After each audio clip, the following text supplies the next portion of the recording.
ॐ तव कथामृतं तप्तजीवनं कविभिरीडितं कल्मषापहं श्रवणमङ्गलं श्रीमदाततं भुवि गृह्णन्ति ये भूरिदा जनाः.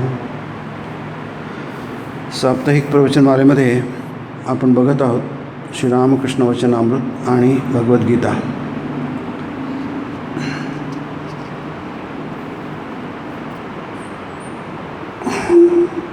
मनुष्य जीवन काय आहे हे समजून घेण्यासाठी आपल्याला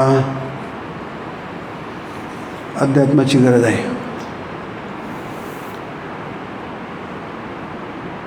काही प्रश्न आपल्यापुढे पडतात. आपण कोण आहोत, कशासाठी आहोत, आपण इथे कुठून आलो आहोत, कुठून जाणार आहोत, हे प्रश्न आपल्याला नेहमीच्या परिस्थितीत पडत नाही. नेहमी आपल्याला माहीत असतं कोण आहोत, आपल्याला माहिती आहे, कुठे आहोत ते माहीत आहे, कुठून आलो हेही माहीत आहे, कुठे जाणार हेही माहीत आहे. पण त्या प्रश्नाची उत्तरं जी असतात ते आपल्याला शरीराच्या घेऊन असतात. आपल्या शरीराचा जन्म झाला आहे, हे शरीर काही दिवस राहणार आहे आणि नंतर ते नाहीच होणार आहे. कुठून आलो आपल्याला माहिती आहे, कुठं जाणार ते मात्र माहीत नाही आहे. पण इथे तो शरीराला घेऊन प्रश्न नाही आहे. तुमचं अस्तित्व जे आहे, तुम्ही आहात ते नेहमीसाठी आहात. शरीराला मृत्यू आहे, तुम्हाला मृत्यू नाही आहे. अर्जुन काय करतो आहे? अर्जुन रडतो आहे. तो डिप्रेशनमध्ये गेला. त्याचे हातपाय थरथर कापतात आहे. तो म्हणतो माझं मन भिरभिर भिरकतं आहे, म्हणजे भ्रमतीव च मे मना, मला काही सुचत नाही आहे. माझे हातपाय गळून गेलेले आहे. माझं धनुष्य खाली पडलेलं आहे. मला उठून उभं राहता येत नाही. मी कपाळावर हात देऊन बसलेलो आहे. ही सगळी लक्षणं कशाची आहेत? नैराश्याची आहेत. आपल्या जीवनामध्ये जेव्हा नैराश्य येतं, नैराश्य म्हणजे काय? आशा नाही अशाची. हताशा म्हणजे काय? आशा संपलेली आहे. असे लोक काय करतात? जेव्हा खूप जास्ती असतं हे घडतं, मनुष्य म्हणतो जगायचं कशाला? हे सगळे नकारात्मक विचार आहे.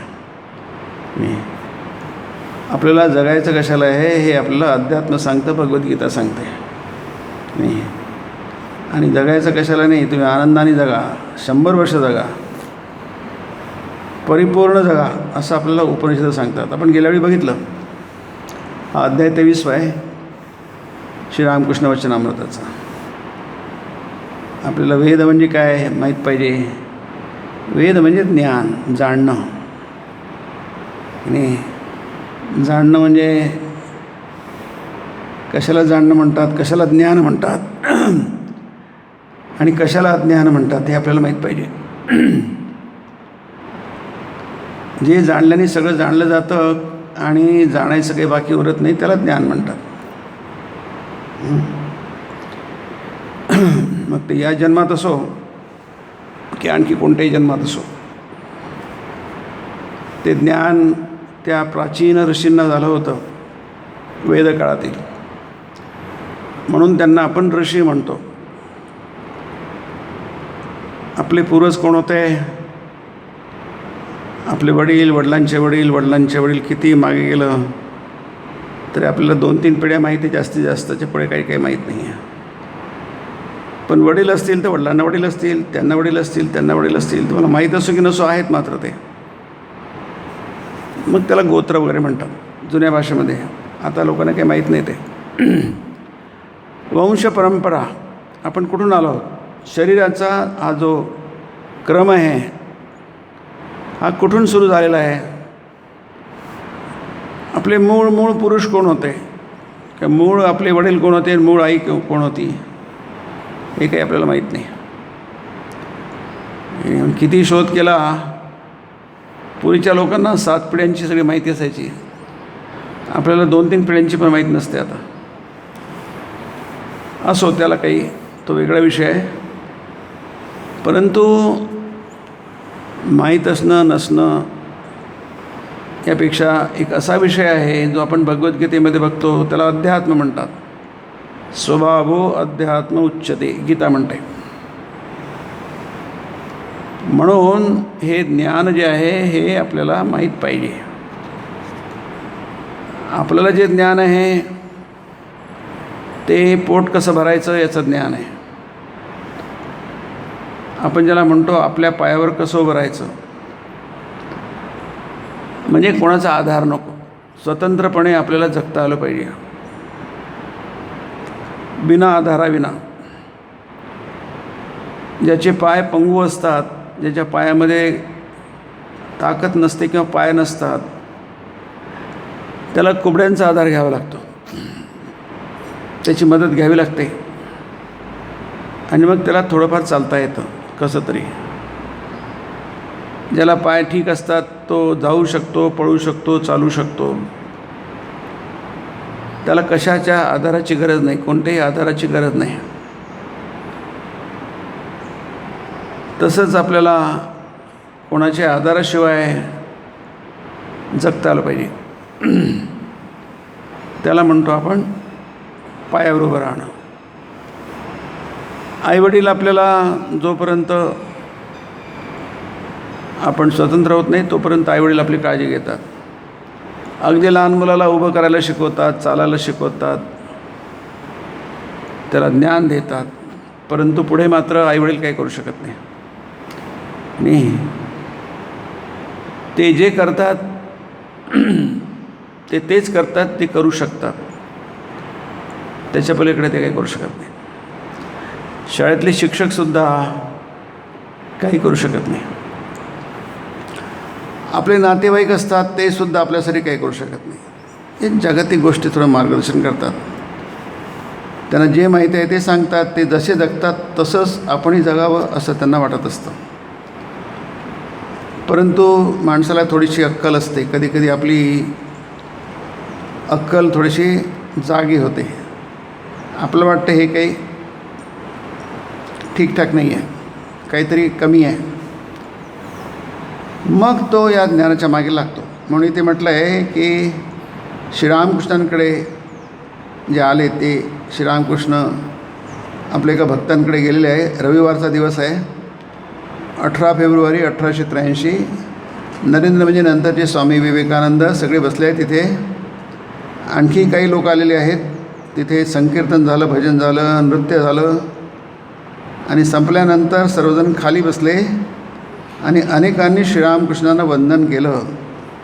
आता वंदन कशाला करायचं, तुम्ही माणसांत तर दुसरे माणूसच आहेत, असे लोक प्रश्न विचारतात. कोणी कोणाला नमस्कार कशाला करायचा, वंदन कशाला करायचं. वंदन आहे, नमस्कार आहे, साष्टांग आहे, आपण देवाला करतो. कशाला करायचं, कारण तिथे ज्ञान आहे म्हणून की नाही. आईवडिलांना पण नमस्कार करतात. का करतात, ते तुमच्याशी जास्त जाणतात, मोठे आहेत ते. त्यांनी तुम्हाला जन्म दिला आहे, त्यांनी तुमचं पालनपोषण केलं आहे, ते तुमच्यासाठी देवासारखे आहेत की नाही. देव जसं तुम्हाला तुमची काळजी घेतो तसंच ते तुमची काळजी घेतात. म्हणून आई देव आहे, वडील देव आहेत, आपल्याला जे शिकवतात ते देव आहेत असं उपनिषद म्हणतात. मातृदेवो भव, तुझ्यासाठी आई देव आहे. पण हे देव आहे सगळे कशासाठी, आपल्याला एक चांगलं जीवन जगता यावं, आपल्याला खाण्यापिण्याची ददात पडू नये, काम असावं, पैसे असावे आणि त्यांची ती तजवीज पूर्ण व्हावी यासाठी ते प्रयत्न करतात. खूप चांगली गोष्ट आहे. परंतु त्याच्या पलीकडे ते काही करू शकत नाही की नाही. मग त्यांना वंदन केलं तेवढ्यापुरतीच. आता श्रीरामकृष्ण वंदन करत आहे, ते म्हणतात ईश्वराला प्रणाम करा. ईश्वर कोण? ईश्वराला प्रणाम करा. मग जेव्हा आईला प्रणाम केला जातो, आईमध्ये देव असतो, मग आईला प्रणाम म्हणजे देवाला प्रणाम. आईमध्ये असलेल्या देवाला प्रणाम, वडिलांमध्ये असलेल्या देवाला प्रणाम, त्यांना नमन वंदन. कारण काय?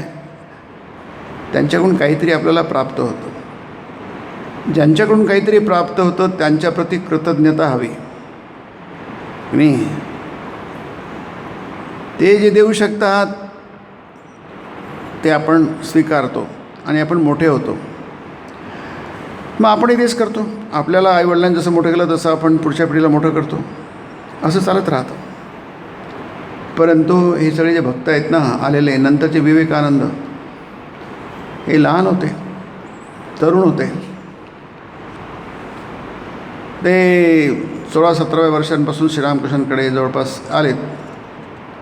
1880च्या सुमाराला त्यांचा 63 जन्म आहे. आणि ते इतर तरुणांसारखेच आहेत. तरुणच असतात. त्यांचं बोलणं वागणं सगळं तसंच असतं.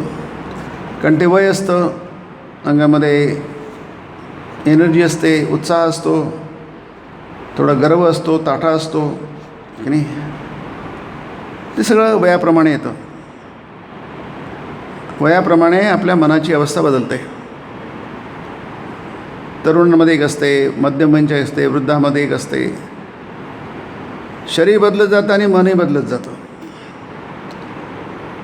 मग शरीर जर तरुण असेल तर मन पण तरुण असतं नाही. त्या तरुण वयामध्ये जर आपल्याला बुद्धी शुद्ध असेल तर काही प्रश्न पडतात. आणि असे जे पडतात ते लोक मोठे होतात, संत होतात, त्यांना आपण म्हणतो. असेच ते ऋषीमुनी होते. ते म्हणतात देवाला प्रणाम करा, ईश्वराला प्रणाम करा. याचं कारण काय आहे? त्यांच्या जागी प्रकाश जास्ती आहे, ज्ञान जास्ती आहे. खरं ज्ञान जास्ती आहे. ज्ञान हे ज्ञानच असतं, परंतु काही खरं असतं आणि काही तात्पुरतं असतं, अनित्य असतं. ज्याला श्यामने अनित्य म्हटलं आहे. ते तेवढ्यापुरते कामाला असतं, नेहमीसाठी नाही. म्हणून ते त्याचा फरक करतात. जसं प्रकाश सूर्य पण देतो, प्रकाश चंद्र पण देतो, प्रकाश एक दिवा पण देतो आणि काजवा पण प्रकाश देतो. परंतु सूर्याचा प्रकाश सगळ्या पृथ्वीला उजळून टाकतो. चंद्राचा प्रकाश फक्त रात्रीच. दिवसा चंद्र असला तरी त्याचा काही प्रभाव पडत नाही. फक्त रात्री आपल्याला चंद्राच्या प्रकाशामध्ये काही थोडंफार कळतं की उजेड आहे, चंद्राचा उजेड येतो. काजवा पण प्रकाश देतो, पण अतिशय कमी, पण ती पण देते.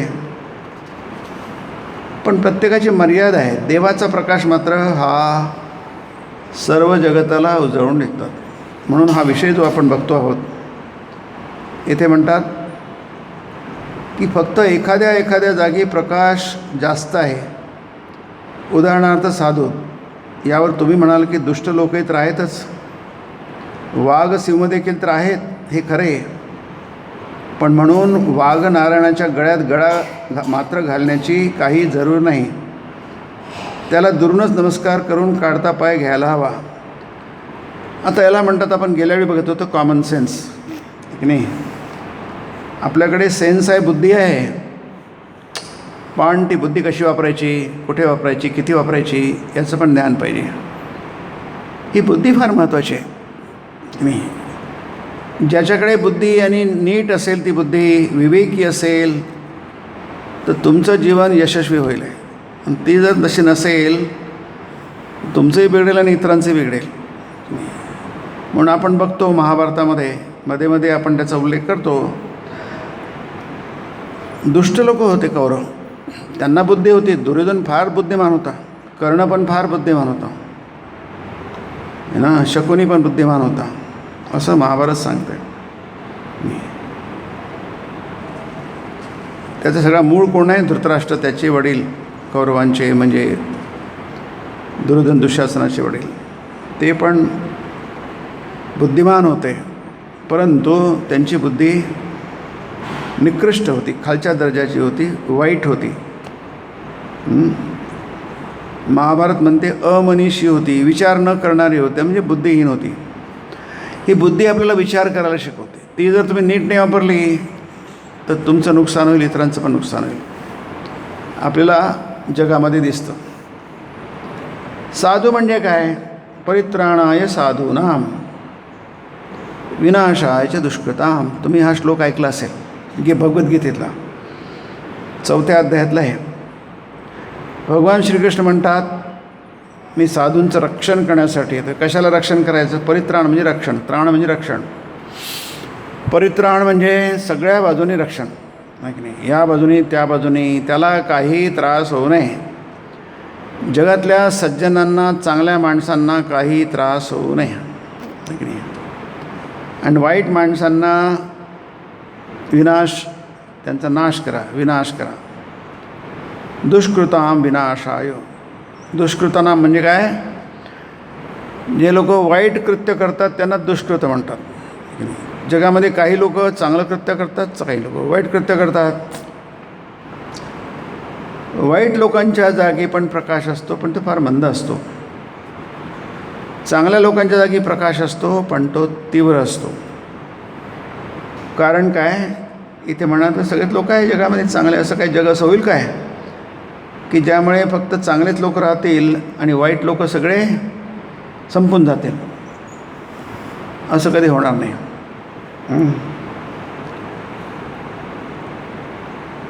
भौतिक विज्ञान काय सांगतं आपल्याला? जगातलं वाईट कमी कमी होत आहे. अशी एक वेळ येईल सगळं वाईट खतम होऊन जाईल, फक्त चांगलंच राहिलं आहे, असं आपल्याला भौतिक विज्ञान सांगतं. आध्यात्मिक विज्ञान काय म्हणतं? तसं काय होणार नाही कधी. हे जग असंच आहे ना, चांगल्या वाईटाचं मिश्रणच राहिलं आहे. कधी वाईट, कधी चांगलं, कधी हे चक्र आहे.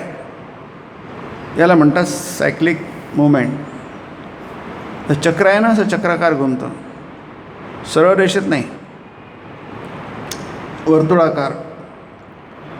त्यामुळे कधी ते जसा पाळणा असतो यात्रेमधला, तो वर जातो पुन्हा खाली येतो, पुन्हा वर जातो पुन्हा खाली येतो. जसं आपलं मन असतं ना, आपलं मन कधी चांगलं असतं, कधी वाईट असतं. मनात वाईट विचार येतात, मन दुःखी असतं, मन निराश असतं, उदास असतं. कधी छान असतं, कधी आपण उड्या मारतो आनंदाने, कधी आपण दुःखी असतो, कोपऱ्यात चहा बसलो असतो. कधी काय झालं रे? काही नाही, ठीक आहे मी, पण ते ठीक नाही, काही सगळी गडबड आहे. तसंच ह्या जगाचं चालत असतं. हे जाणून तुम्ही जो जाणतो त्याला इथे म्हटलं आहे त्याचं रक्षण व्हायला पाहिजे की नाही. चांगल्या लोकांची संख्या जगामध्ये वाढली पाहिजे, वाईटांची संख्या कमी झाली पाहिजे. वाईट सगळे नष्ट होणार नाही, चांगले काही म्हणजे फक्त चांगलेच राहतील असं कधी होणार नाही. हे ठीक आहे, पण जर प्रमाणाबाहेर जर वाईट लोक वाढले, जंगलामध्ये वाघ पाहिजे, इथे वाघाचं उदाहरण दिलं आहे, पण ते प्रमाणाबाहेर वाढले तर फार मुश्किल आहे. वाघ कशाला पाहिजे जंगलामध्ये? कारण वाघ हा जंगलाचा रखवालदार असतो की नाही. जर जंगलामध्ये वाघ असेल तर लोक त्याला भीतात आणि जंगलात जात नाही, म्हणजे जंगलाचं रक्षण होतं की नाही. जसा कोणत्याही महत्त्वाच्या ठिकाणी रखवालदार असतो, तो असला की लोक काळजी घेतात की नाही, तो आहे, तो आपल्याला टोकेल. जसं आजकाल CCTV लावतात की नाही, युआर अंडर सर्वेलन्स म्हणतात. तुमच्याकडे तोच TV बघत आहे, तुमचं रेकॉर्ड होतात आहे, तुम्ही कुठून आले, कसे आले, काय घातलं आहे. सगळीकडे CCTV लावलेले असतात, क्लोज सर्किट TV लावलेले असतात. कशासाठी लावले असतात? तुमच्यावर निगराणी ठेवण्यासाठी. चांगले लोक आहे त्यांना काही फिकर नाही आहे, निगराणी टाकली काय नसली काय नसले की त्यांना काय फरक पडतो आहे की नाही, कारण ते चांगलेच आहेत. ते काही चुकीचं वागतच नाही आहे, ते काही नियम तोडतच नाही आहे, मग त्यांना काही फिकर नसते. पण जे चुकीचं वागतात त्यांना मात्र सावध राहावं लागतं, नाही तर त्यांना शिक्षा होते. म्हणून इथे आपण बघतो आहे की वाघ नारायण आहे, त्याच्यामध्ये नारायण आहे असं कोण म्हणतं? वेदांत म्हणतो. आपण गेल्यावेळी बघितलं आहे की वेदांताची तत्त्वे म्हणतात की फक्त जगामध्ये देव आहे, देव सोडून काहीही नाही आहे. हे जग मरणारं नाही आहे, हे जग जिवंत आहे. या जगामध्ये मृत्यू नाही आहे, सगळं चैतन्य आहे. पण आपल्यासाठी मात्र तसं नाही आहे. म्हणून वाघ नारायणामध्ये तोही पण नारायण आहे, पण त्याच्या गळ्यात गळा टाकू नका, तो तुम्हाला पोटात जागा देईल आहे. वाघ हा जंगलात ठीक आहे, तो शहरात नको की नाही. शहराचं रक्षण करायला वाघाची गरज नाही, जंगलाचं रक्षण करायला वाघाची गरज आहे. शहरात त्यात तो नको. आणि आपण जर जंगलात गेलो तर वाघाला वाटेल हे इथं कशाला आले. शहरात जर वाघ आला तर हा म्हणून इथं कशाला आला. येतात शहरात, कधी बिबटे येतात, कधी कोल्हे लांडगे येतात आणि मुंबईला येतात, पवईला वगैरे की नाही. नॅशनल पार्कच आहे तिथे येतात. मग त्यांना हाकलून द्यावं लागतं, कारण ते इथे नकोत. ते इथे कशाला, कारण ते जंगली आहेत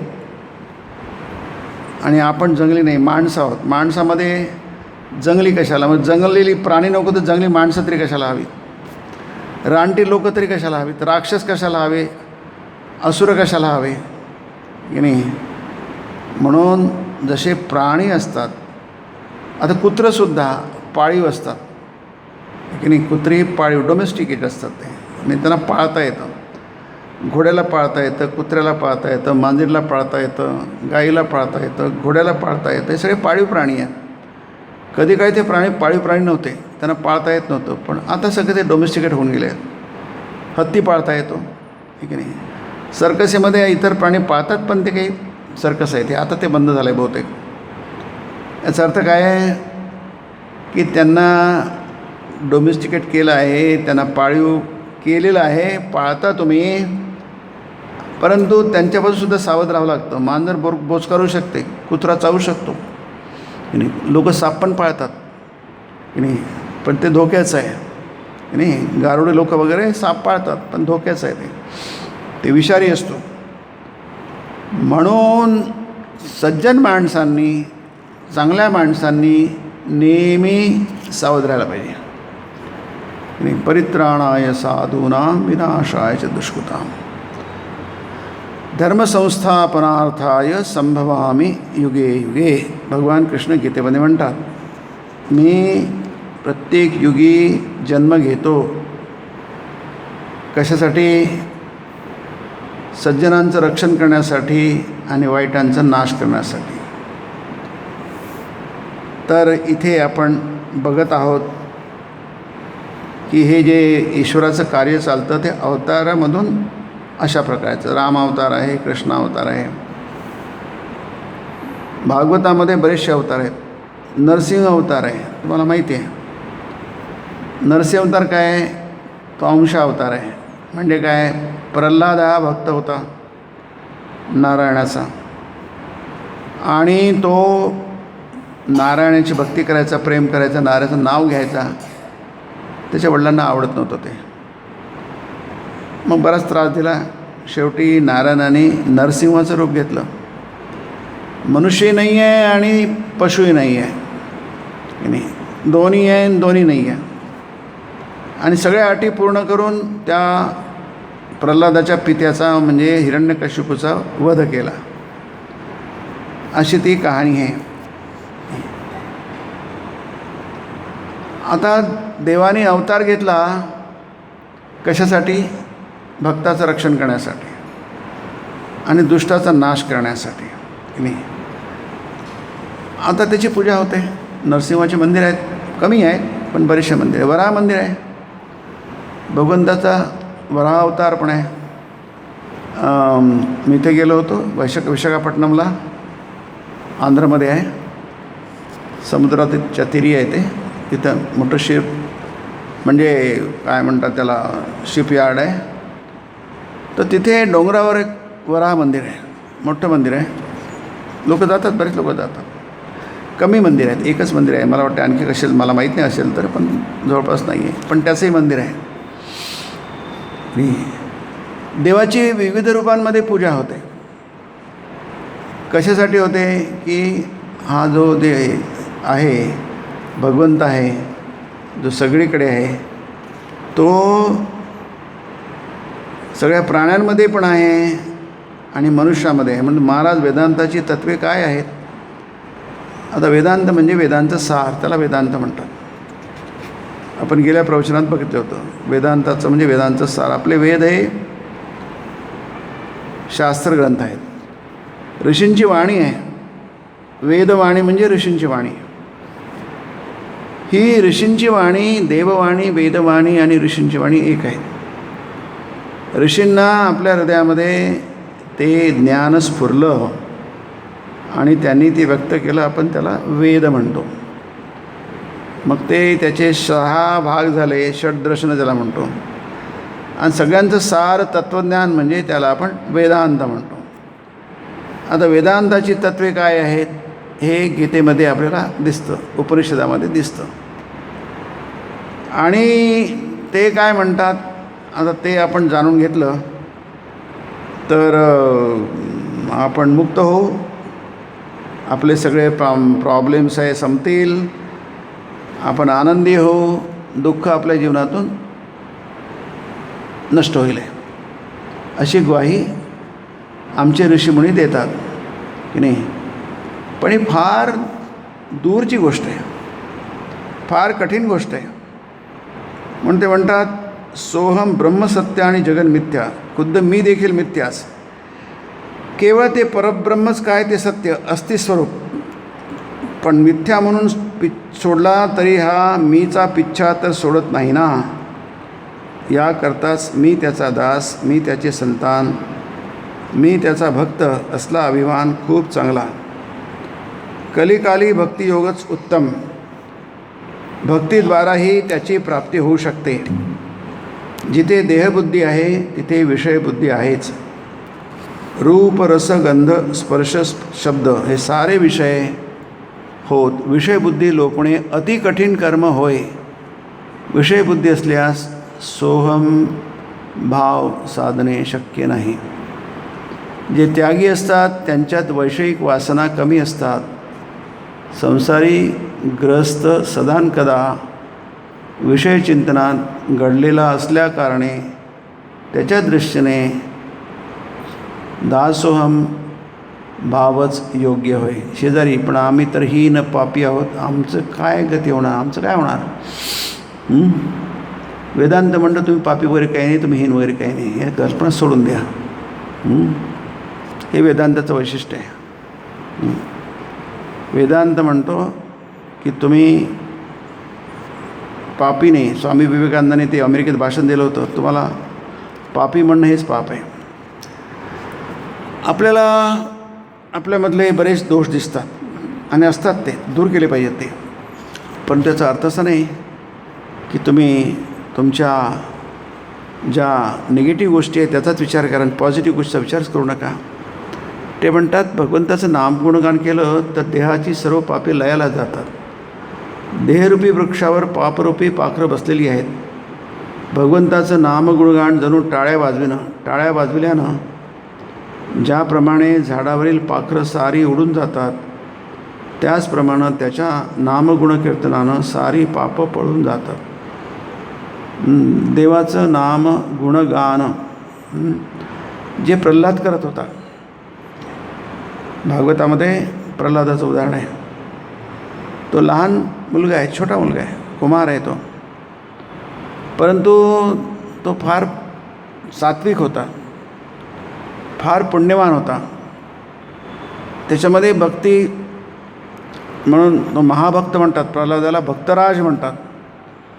भक्तांमध्ये सर्वश्रेष्ठ आहे तो. याचं कारण काय? कारण त्याच्यामध्ये काही दुर्वासना नाही आहे, कोणतीही पापबुद्धी नाही आहे त्याच्यामध्ये. त्याच्या वडिलांनी त्याला इतकं छळलं इतका त्रास दिला, इतक्या प्रकारे त्याला मारण्याचा प्रयत्न केला, पण त्याच्या मनामध्ये काहीही दुर्भावना नाही आहे. आपल्याला कोणी थोडंसं जरी काही कठोर बोललं तर आपण त्याचे शत्रू होऊन जातो. आपल्या अहंकाराला खूप ठोकर बसते. आपण त्याला कसा धडा शिकवायचाचा विचार करतो, है ना. आपण सामान्य माणसं. आपलं कोणी काहीही बिघडवलं की आपल्याला बिघडवलं असं वाटलं की आपण म्हणतो की आता मी बघून घेईल, तुला माहीत नाही मी कोण आहे. नाही, म्हणजे पांडवांनी कौरवांचं काहीही बिघडवलं नाही आहे आणि ते बिघडवलं नाही आहे. ते इतके सज्जन आहे, सभ्य आहेत. गीतामध्ये संभावित म्हटलं आहे की ते कौरवांचं काहीही बिघडवणार नाही, इतके सभ्य आहेत ते. कौरवांनी पांडवांचं एवढं बिघडवलं आणि कितीदा बिघडवलं, एक ना दोनदा नाही, कितीदा तरी पण पांडव कधी कौरवांचं बिघडवणार नाही, इतके सज्जन आहेत ते. सज्जन माणसं कशी असतात तर ती पांडवांसारखी असतात. पण इतकी पण अशी असू नये की तुमचा जो शत्रू आहे कौरवांसारखा तो तुम्हाला वेळोवेळी त्रास देतो आहे, वेळोवेळी फसवतो आहे, तुमचं नुकसान करतो आहे, तुमचा अपमान करतो आहे, आणि तरी तुम्ही त्याला शत्रू समजत नाही. अर्जुनाचं जे भाषण आहे पहिल्या अध्यायामध्ये ते त्यांना शत्रू समजायलाच तयार नाही. तो त्याला म्हणतात शत्रुबोध, आहे की नाही. हिंदूंमध्ये शत्रुबोध नाही आहे, ते कोणाला शत्रूच समजत नाही. ही फार वरची गोष्ट आहे, मोठ्या स्तरावर आहे. बाकी आपण छोटे मोठे आपण एकमेकांना करतो, मत्सर करतो, ईर्ष्या करतो, पण ओव्हरऑल जर बघितलं जनरल स्पीकिंग तर काय आहे, अरे जाऊ दे ना, ते आपलेच आहेत की कशाला द्यायचं. नाही, थोडेसे उदार असतात. त्याचं उदाहरण म्हणजे पांडव आहे. आता भारत आहे ना, बघा ना, आपल्या शेजारी किती कागळी केली, जाऊ द्या ना, आपले शेजारी आहेत, त्यांच्याकडे दुर्लक्ष करतो आपण. सारखं वर्षानुवर्ष दुर्लक्ष करतो. त्यांना धडा शिकवायला पाहिजे, जसं कृष्णाने केलं. आता पांडवांना शत्रू होते कौरव, कृष्णाला शत्रू होते, खूप लोक शत्रू होते, पण कृष्णाने प्रत्येकाला धडा शिकवला. का शिकवला? ते वाईट आहे म्हणून. परित्राणाय साधूना विनाश, दुष्कृत्य करणारे आहेत. म्हणजे महाभारत युद्ध होण्याच्या आधी त्यांनी सगळे प्रबळ जे राजे होते त्या सगळ्यांना संपवलं. बघा, शिशुपाल आहे, त्यांचं नातेवाईक आहे, जरासंध आहे, तोही कंसाचाच जावई आहे की नाही, त्यांच्या बहिणीचा नवरा पती आहे. 17दा त्यांनी स्वारा केला मथुरेवर. तो जर कौरवांकडे लढला असता, शिशुपाल लढला असता, रुक्मी लढला असता, एकलव्य लढला असता, तर ते लढाई कठीण गेली असती. एरवीच पांडवांकडे फक्त 9 अक्षौहिणी सैन्य होतं, 11 त्यांचे विषम होतं, 11 त्यांच्या 4 अक्षौहिणी सैन्य जास्ती होतं. हे बलाढ्य राजे जर आले असते तर किती मुश्किल झाली असती. म्हणून कृष्णाने युद्धाच्या आधीच पुष्कळांना स्वर्गाची वाट दाखवली, त्याला मारून टाकलं. म्हणजे कृष्णाने बघितलं हा वाईट आहे ना, हा वाईट माझ्यासाठी, तुमच्यासाठी, जगासाठी वाईट आहे, त्याला मारून टाका, त्याच्यावर दया दाखवू नका. आणि तिथे क्षमा नाही.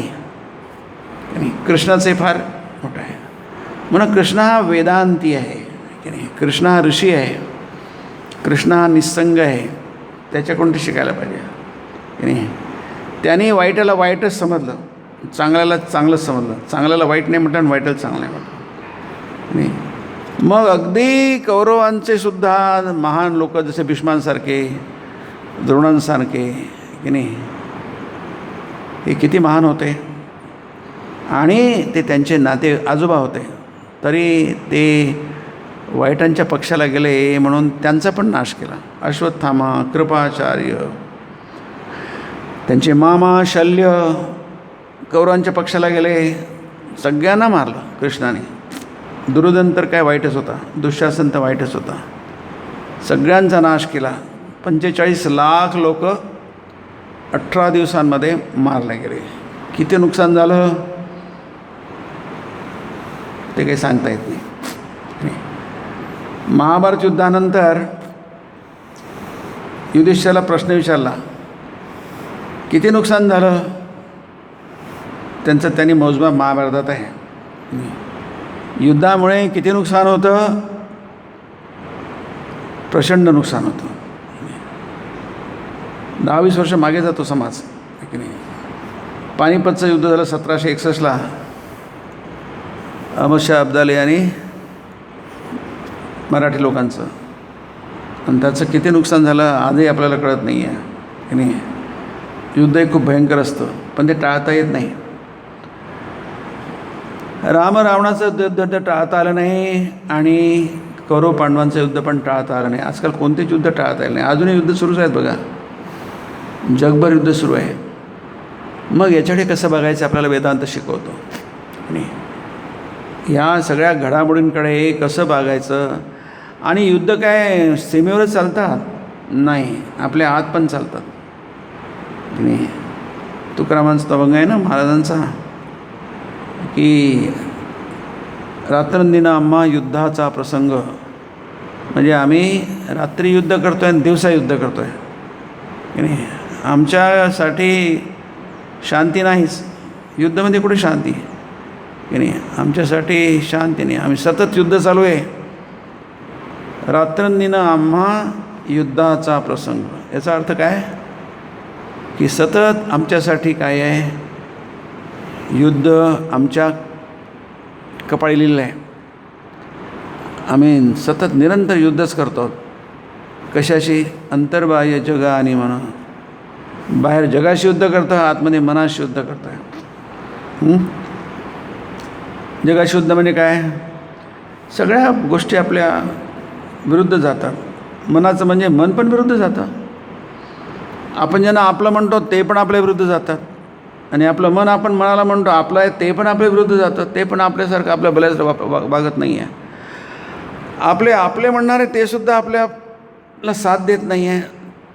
पुन्हा आलं कौरव पांडव बघा, रामायण बघा, हे फार सुंदर उदाहरण आहे. म्हणून स्वामी म्हणतात, स्वामी विवेकानंद, हे रामायण आणि महाभारत आपले राष्ट्रीय ग्रंथ आहेत. ते जे आपल्याला शिकवतात ना, त्यांनी शिवाजी घडतात. रामायण महाभारत शिवाजी महाराजांच्या आईने त्यांना शिकवलं लहानपणी. अगदी लहान होते शिवबा. त्यांच्या आईने जवळ बसून शिवबाला रामायण महाभारत शिकवलं. आणि शिवाजी महाराजांच्या जीवनात दिसतं सगळं रामायण महाभारत दिसतं बघा तुम्ही. ते शिकलं ना, ते बरोबर इथं लहानपणी शिकले. लहानपणी जे आपण शिकतो ते संस्कार जन्मभर असतात.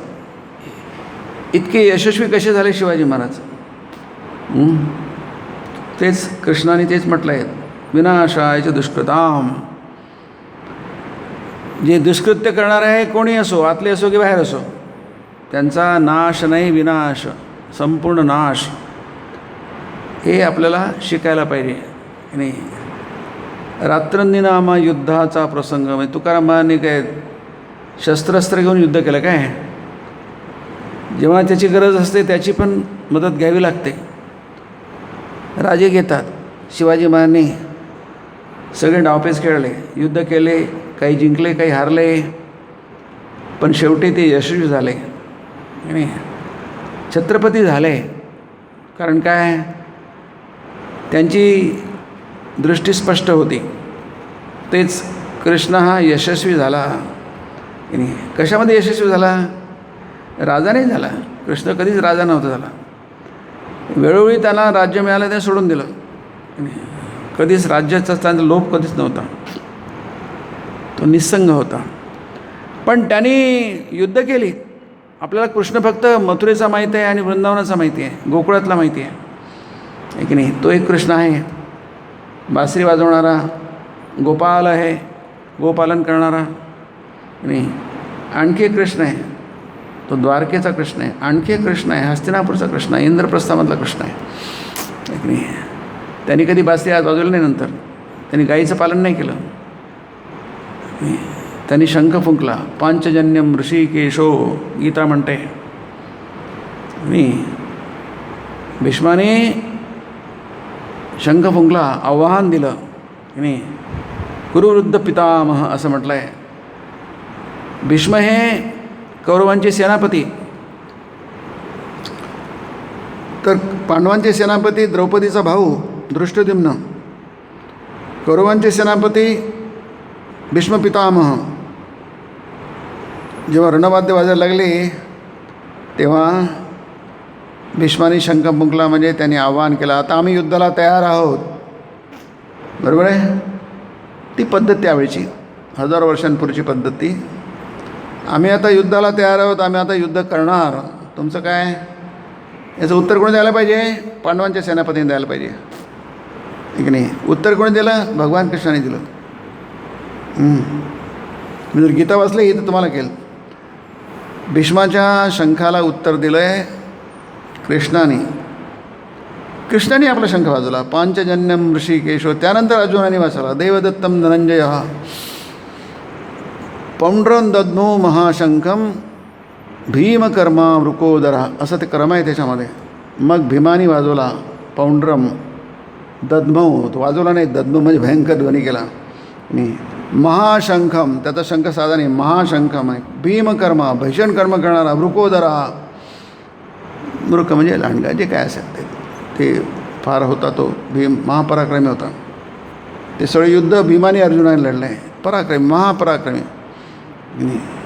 प्रत्यक्ष दुर्योधन म्हणतो आहे अत्र शूरा महेश्वासा भीमार्जुन समायुधे. दुर्योधन वर्णन करतो आहे पांडवांच्या पक्षातील महायोद्ध्यांचं. त्यांनी अर्जुनाने भीमाचं नाव घेतलं आहे. महेश्वासा म्हणजे ज्यांच्याकडे महाधनुष्य आहे, साधे धनुष्य नाही आहे, धनुकले नाही आहे, मोठे धनुष्य आहे, ते महापराक्रमी आहे. अत्र म्हणजे या ठिकाणी, शूरा अत्यंत शूर, महेश्वासा भीमार्जुन समायुधे. भीम आणि अर्जुनासारखे, भीम अर्जुन इतके पराक्रमी, त्यांच्यासारखे पुष्कळ लोक आहेत असं कोण म्हणतो आहे? दुर्योधन म्हणतो आहे. त्यालाही माहिती आहे ही काही कच्ची खेळी लोक नाही आहेत की नाही. आमच्याकडे खूप लोक आहेत, यांच्याकडे खूप लोक आहेत, युद्ध आहे ते नाही. पण आव्हान कोण स्वीकारत आहे? दिलेलं ते कृष्ण स्वीकारतो आहे. कौरवांकडनं पुष्कळाने युद्ध केलं. त्यांचे 4 सेनापती झाले, 5 झाले अश्वत्थामा पकडला तर.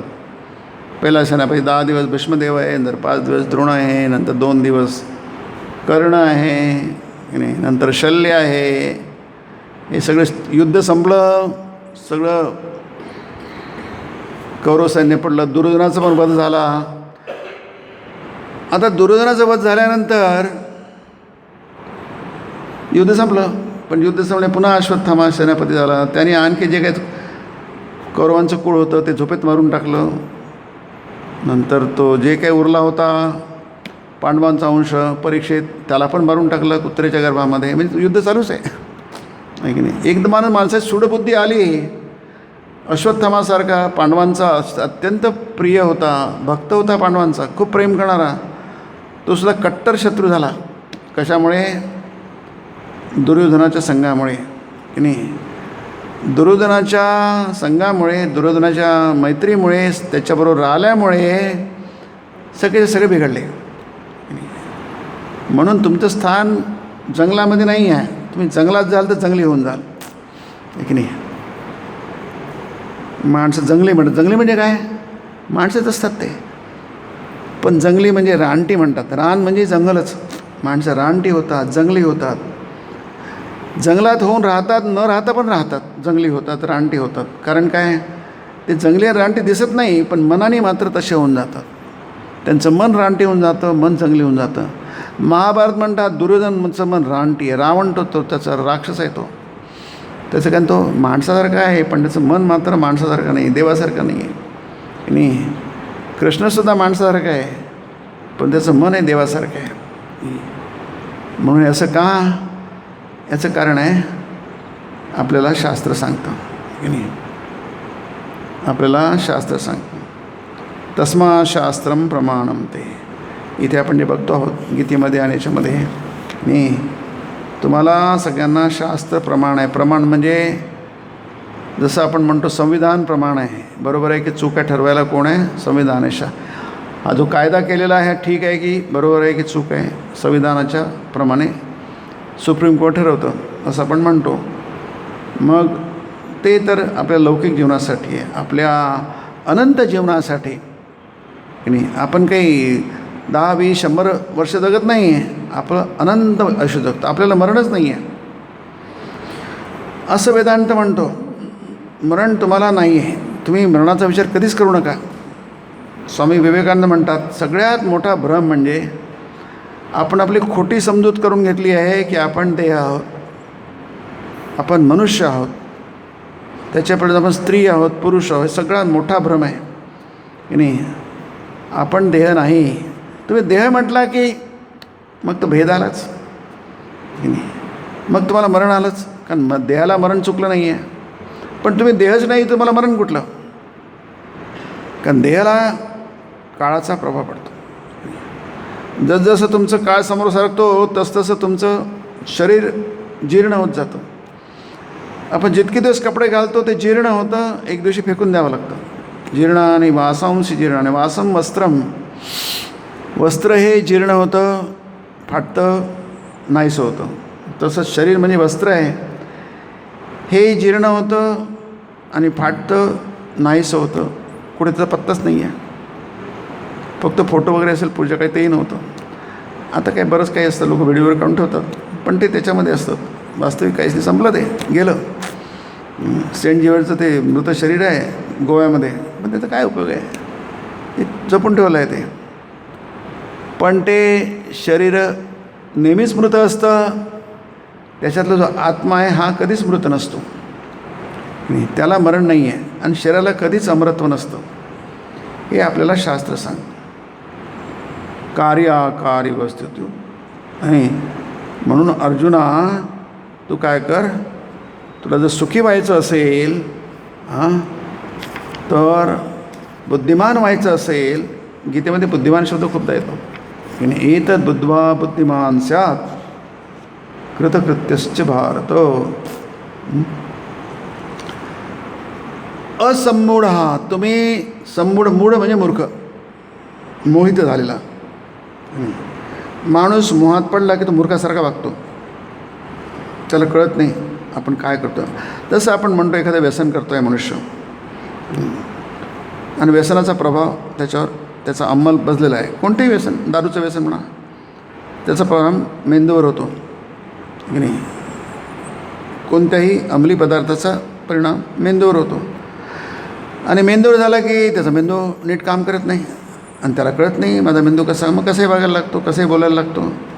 त्याच्या बोलण्यामध्ये, वागण्यामध्ये कोणतेही तारतम्य राहत नाही. कुठेही कसं वागायचं त्याला काहीच कळत नाही, कारण त्याचं काही चालतच नाही. तो वेगळाच माणूस होऊन जातो नाही. आणि विमूढ म्हणजे पूर्णपणे गेलेला कामातून, म्हणजे बुद्धीवर काहीतरी हे अंमली पदार्थाचा परिणाम झाला आहे, परंतु चुकीच्या विचारांचा परिणाम झाला. माणसाचे विचार चुकले, ते शास्त्राप्रमाणे नसले तर तो सुद्धा मूर्खासारखा वागतो. आणि तो मूर्खासारखं वागतो आहे ते त्याला कधीच कळत नाही. जसं म्हणून तिथे अमनीषी म्हटलं आहे महाभारतामध्ये. तस्य मूलो धृतराष्ट्रो अमनीषी. धृतराष्ट्र हा राजा होता, जन्मभर मूर्खासारखा वागला आणि त्याला कधीच कळलं नाही मी मूर्खासारखं वागतो आहे म्हणून महाभारतात त्याला अमनीषी म्हटलं आहे. मनीषी म्हणजे विचार करणारा चिंतक, त्याला मनीषी म्हणतात नाही. तो नीट मनाचा उपयोग करतो. अमनीषी म्हणजे नेमकं उलटं, न मनीषी अमनीषी, नेमकं उलटं. आपण जर पूर्वेकडे न जाता पश्चिमकडे गेलो तर आपण उलट्या दिशेने गेलो. म्हणून आपलं उपनिषद म्हणतात, वेदांत काय म्हणतात, तुम्ही उलट्या दिशेने जाऊ नका, सरळ दिशेने जा. खालून वर जा, वरून खाली येऊ नका.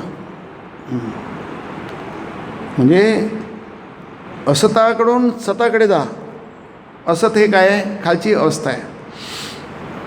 असत्य बोलणं, असत्य आचरण हे सगळं खालची अवस्था आहे. चुकीचं वागणं, चुकीचं बोलणं, चुकीचे विचार हे सगळी खालची अवस्था आहे. ठीक आहे, मान्य केलं आहे. तिथे राहू नका, वर जा की. असं तो मा म्हणजे नको. कशात, सद्गमय, सताकडे जा. गमय म्हणजे जा. असं तो मा फार प्रसिद्ध मंत्र आहे बृहदारण्यक उपनिषदातला. पुष्कळ शाळांचं ते बोधवाक्य असतं. असं तो मा सद्गमय. असत आमच्या जीवनात नको. असेल तर ते कमी करा आणि शक्य असेल तर नाहीसं करा. शक्य आहे का, आहे की आपले संत कशाला म्हणतो त्यांना? संत म्हणजे जे सत असतात, सताला धरून असतात संत म्हणतो. सद्भावे साधुभावे च असत सत इथे उच्चते, गीता म्हणते 17 अध्याय. जिथे सद्भाव आहे, जिथे साधुभाव आहे त्याला सत म्हणतात. जितकं कमी करता येईल तितकं बरं, मग तो बुद्धिमान होतो, त्याला असम्मूढ. तुम्ही मूर्खासारखे वागू नका, मूर्खासारखे विचार करू नका, मूर्खासारखे बोलू नका. करतो आपण, आपल्याला ते कळलं पाहिजे. म्हणून इथे तुम्हाला जर कळलं, माम एवम असम्मूढ जानाति, जाणतो, पुरुषोत्तमम, की नाही. तुम्ही माझे पाय धरले पुरुषोत्तमाचे, म्हणजे देवाचे पाय धरले की तुमचा मूर्खपणा गेला, तुम्ही शहाणे झाले. जानाति पुरुषोत्तम स सर्वविद भजति माम सर्वभावे. तो माझ्या प्रेम सर्वभावेन भातो, सर्व अंतःकरणाने माझं भजन करतो. स भजति माम सर्वभावेन भात. आपण तो तुकाराम महाराजांचा अभंग नेहमी बघतो. तुकाराम महाराज म्हणतात, मला जमिनीवर नाही राहायचं, मला देवाच्या पायाच्या दूर नाही राहायचं, की नाही. मला जमिनीत देवाच्या जवळ पाहिजे जागा. ठावं म्हणजे जागा. तुकाराम महाराजांचं ते जिथे साधना करायचे ना भंडार याच्यावर, तिथे मोठं मंदिर बनतं आहे. मला माहीत नाही किती झालं, तर झालं होईल, काही वर्षांनी होऊन जाईल. फार मोठं मंदिर होत आहे ते. तुकाराम महाराज काय म्हणतात की मला जागा पाहिजे, पण जागा इथली तिथली नको, मला देवाच्या पायावर जागा पाहिजे. काय अद्भुत मागणी आहे बघा. नाही, तुका आला लोटांगणी माझं ठाव द्यावाजी चरणी. आता त्याचा अर्थ आपण ठाव द्यावाजी चरणी म्हणजे चरणांवर असा अर्थ करू आपण. चरणांपाशी कुठं आहे? माझं ठाव द्यावाजी चरणी, मला तुमच्या चरणांवर ठाव द्या, जागा द्या. ती सुरक्षित जागा आहे, अत्यंत सुरक्षित जागा आहे. तिथे तुम्हाला काही धोका नाही, तिथे तुम्हाला काही संपूर्ण सुरक्षितता. आईच्या मांडीवर मुलगा बसला आहे, तो संपूर्ण आनंदी सुरक्षित असतो, त्याला माहिती आई आहे माझी बस. तसंच देवाच्या मांडीवर, देवाच्या पायावर जर तुम्ही आहे की नाही, एकदम सुरक्षित जागा. तिथे तुम्हाला मूर्खपणाला काही वाव नाही, कारण देव तसं होऊ देणार नाही, तुमचं रक्षण करेल, तुम्हाला शहाणं करून सोडेल, की नाही. यो माम एवं असम्मूढ जानाति पुरुषोत्तमम. देव म्हणजे काय? सगळ्या जगामध्ये जेवढे काही गोष्टी आहेत त्यातला सगळ्यात उत्तम आहे तो, म्हणून त्याला पुरुष म्हणजे तत्व. वेदांताचं सर्वोच्च तत्व त्याला पुरुष म्हटलेलं आहे. पुरुष म्हणजे स्त्री पुरुष अर्थ नाही आहे. तर ते जे पुरुष तत्व आहे, म्हणजे सर्वोत्तम तत्व आहे, ब्रह्मतत्व आहे, त्याला तिथे पुरुषोत्तम म्हटलं आहे. ते जर तुम्ही जाणलं तर तुम्ही असम्मूढ व्हाल. नाही तर तुम्हाला जसं व्यसनी पदार्थ, अंमली पदार्थ जसं तुमच्या मेंदूचा काय करतात, तुमची वाटोळ करतात, वाट लावतात तुमच्या मेंदूची, आणि मेंदूची वाट लागली म्हणजे मनुष्य काय केला, संपला. ज्याचा मेंदू गेला तोही गेला, त्याचा काही जगण्यात काही अर्थ नाही आहे. ते स्वामी विवेकानंदांचं फार प्रसिद्ध वाक्य आहे. ते म्हणतात, if my brain goes wrong shoot मी, आहे की नाही.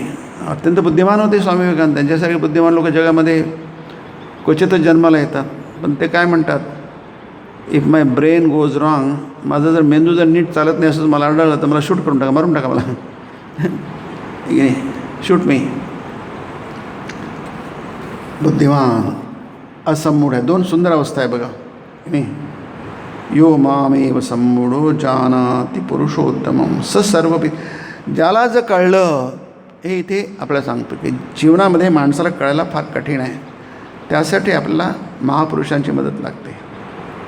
वचनात बघतो, वंदन करा, परमात्म्याला वंदन करा, महापुरुषांची मदत. त्यांच्याजवळ गेलं, निकट गेलं की आपल्याला कळतं की आपला मूढता कळते, की नाही. दुर्दैव आहे की धृतराष्ट्राला सगळंच महापुरुषांचा संघ लाभला. भीष्म, द्रोण, कृप सगळे मोठे होते.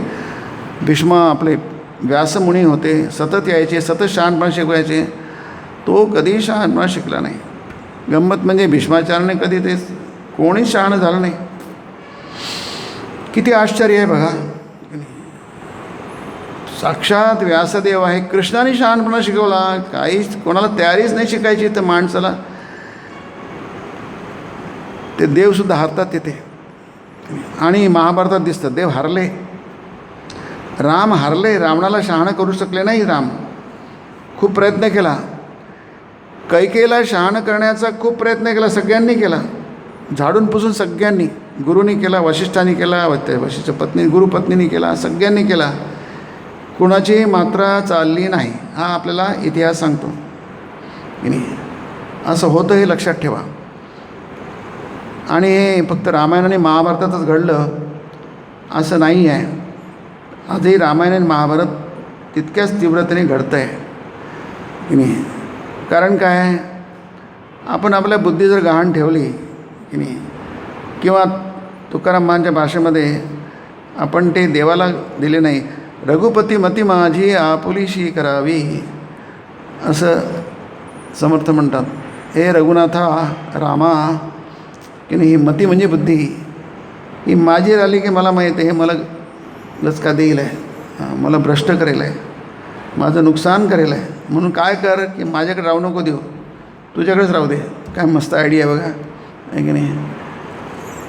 रघुपती, हे रघुपती माझी मती माझी आपुलीशी करावी की नाही. तू माझी नव्हतं तुझी करते, आपुलीशी करावी की नाही. काय सुंदर आयडिया. ही आयडिया जर आपल्याला समजली की नेमकं काय आहे की नाही. आपण आपला अहंकार एवढा प्रचंड असतो. रावणाचा अहंकार खूप प्रचंड होता आपल्याला माहिती आहे. दुर्योधनाचा कोण्योस्ति सदृशो मया, गीता म्हणते माझ्यासारखा दुसरा कोण आहे जगामध्ये. कहा अन्य अस्ति सदृशो मया, अन्वय तसा होईल. म्हणजे माझ्यासारखा कोण आहे. आता ते जरा रावण मोठे होते, दुर्योधन खूप प्रचंड माणूस होता की नाही. आपण फार सामान्य. आत आपलं तसंच चाललं, माझ्यासारखं कोण आहे, माझ्यासारखं कोण आहे, माझ्यासारखं कोण आहे असं म्हणत असतो आपण नाही. पण हा घालवणं फार कठीण आहे. जोपर्यंत आपल्यामध्ये हा तुच्छ अहंकार आहे की नाही. विमूढ म्हणजे मूर्खपणा. जिथे अहंकार जास्ती आहे, आसक्ती आहे, तर सगळ्यात त्याला विमूढ आहे म्हणतात. म्हणून तुम्ही बुद्धिमान व्हा नाही. म्हणून गीता म्हणते की नाही, तुम्ही बुद्धिमान व्हा. आणि बुद्धिमान झाल्यानंतर तुम्ही काय होणार, तुम्हाला काही मिळायचं काही बाकी राहणार नाही, सगळंच काही मिळून जाईल आहे. सबुद्धिमान सर्वभावेन भारत, स सर्वविद भजति मां सर्वभावेन भारत. याचा उलटा करू आपण. जो त्याला अन्वय व्यतिरिक्त म्हणतात शास्त्रामध्ये, मीमांसा शास्त्रामध्ये. म्हणजे जो सर्व भावाने देवाचं भजन करतो, म्हणजे देवाची सेवा करतो सगळं, स्वतःचा अहंकार सोडून, तो काय होतो, असंमूढ होतो, शहाणा होतो. मग त्याला म्हटलं आहे तो बुद्ध्वा बुद्धिमान स्यात्. असा मनुष्य बुद्धिवान, नुसतं बुद्धिवान बुद्धिमत्ता नाही, बुद्धिवान होतो. जसं धनवान असतो ना, धनवान म्हणजे कोणाला म्हणतात, ज्याच्याकडे धनच धन आहे की नाही. खूप धन आहे, खूप धन आहे, खूप धन आहे, त्याला आपण धनवान म्हणतो, धनाढ्य व्यक्ती म्हणतो. त्याचं धन तुम्हाला स्पष्टपणे दिसतं. विद्वान आहे म्हणजे काय, वित्तवान आहे. त्याच्यात ज्ञान इतकं आहे की त्याचं ज्ञान तुम्हाला स्पष्ट दिसतं.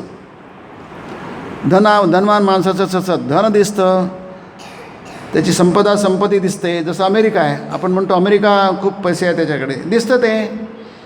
त्यांच्या शहरातून दिसतं, त्यांच्या संपत्तीतून दिसतं, त्यांच्या सगळ्यातून दिसतं. ते खरं खोटं सोडून द्या, पण दिसतं ते.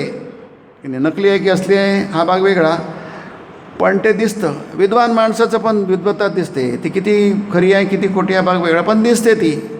म्हणून तो विद्वान आहे की नाही. तसंच इथे काय आहे, तो बुद्धिमान आहे. बुद्धिमान किंवा इंटेलिजन्स नाही आहे, त्याला बुद्धिमान म्हणत नाही. कारण महान बुद्धिमान लोक महामूर्खासारखे वागतात. म्हणून आपण ते उदाहरण घेतलं ना, धृतराष्ट्र महाबुद्धिमान होता पण वागला मात्र मूर्खासारखा. कारण काय, त्याच्यामध्ये अत्यंत स्वार्थ होता, अहंकार होता अत्यंत. दुर्योधन अत्यंत बुद्धिमान होता, तुम्ही जर महाभारत वाचला ना तो अत्यंत, तुम्ही गीतेतच बघा, अयनेषु सर्वेषु यथाभागमवस्थिता, म्हणजे अयन म्हणजे जे स्थान त्याला अयन म्हणतात की नाही. अयनेषु सर्वेषु यथा, पहिला अध्याय, यथा ज्यांना ज्यांना जिथे ठेवलं आहे तिथं त्यांनी राहावं, त्यांनी योजना केली आपल्या व्यूहाची आहे की नाही. भीष्मेवाभिरक्षन्तु भवन्तु सर्व एवही असं म्हणतो तो. भीष्म जे सेनापती आहे, जसं बुद्धिबळामध्ये राजाचं रक्षण केलं जातं, राजा गेला की सगळं युद्ध संपलं. दुर्योधन मेला, युद्ध संपलं नाही भाग वेगळा, पण नियमाप्रमाणे राजा मेला की युद्ध संपतं आहे की नाही. अयनेषु सर्वेषु यथाभागमवस्थित भीष्मविभाग, तुम्ही सर्वजण सगळ्या तिकून जिथून जिथं राहाल तिथून तुम्ही फक्त भीष्माचं रक्षण घ्या, हे तुमचं फोकस राहू द्या, तुमच्यापुढे उद्देश राहतो. काय सुंदर त्याची स्ट्रॅटेजी आहे बघा आहे की नाही. भीष्माचं रक्षण, सेनापतीचं रक्षण झालं पाहिजे.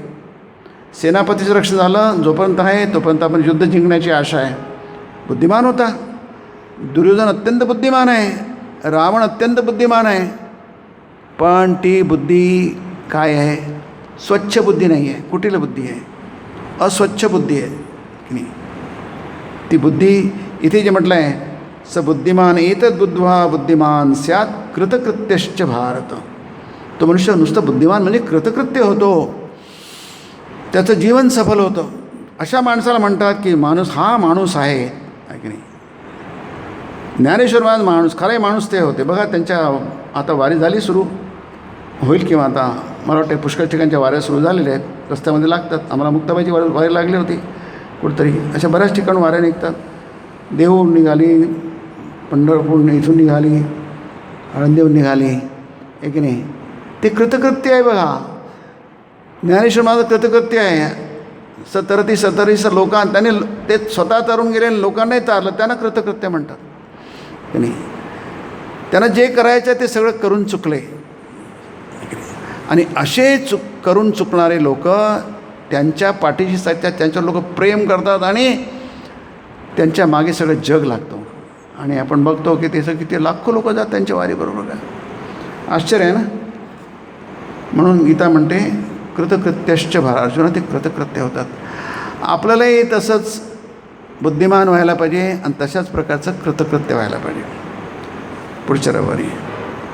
ओम निरंजनम नित्यमनंतरूपम भक्तानुकंपाधृतविग्रहं वै ईशावतारं परमेशमीड्यं तं रामकृष्णं शिरसा नमामि. ओम शांति शांति शांति. हरि ओम तत्सत्. श्रीरामकृष्णार्पणमस्तु.